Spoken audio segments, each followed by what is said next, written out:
করে আছেন। তাই আপনারা কিন্তু ইচ্ছা করলে এই সব জায়গায় বিনিয়োগ করতে পারেন এবং আপনাদের বিনিয়োগটা যাতে সহজ হয়, প্রবাসী ব্যাংক আমরা যেটা করব এর মাধ্যমে আপনারা অর্থ পাঠাতে পারবেন এবং বিনিয়োগ করতে সুযোগ পাবেন।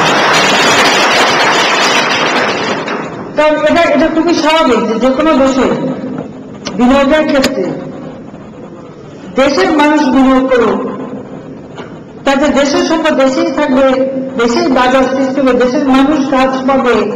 এটা দেশের অর্থনীতির ভিত মজবুত করবার অনেক সহযোগিতা, অনেক সহায়ক হবে বলে আমি মনে করি।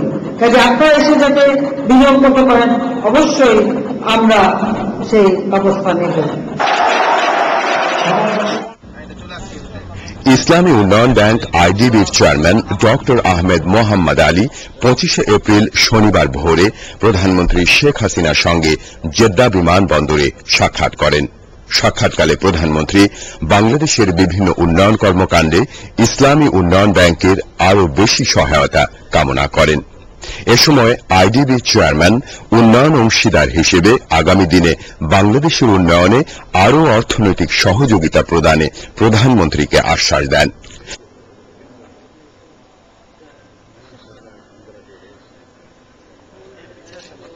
পরে প্রধানমন্ত্রী শেখ হাসিনা বাংলাদেশ বিমানের একটি ফ্লাইটে দেশের উদ্দেশ্যে রওনা হন।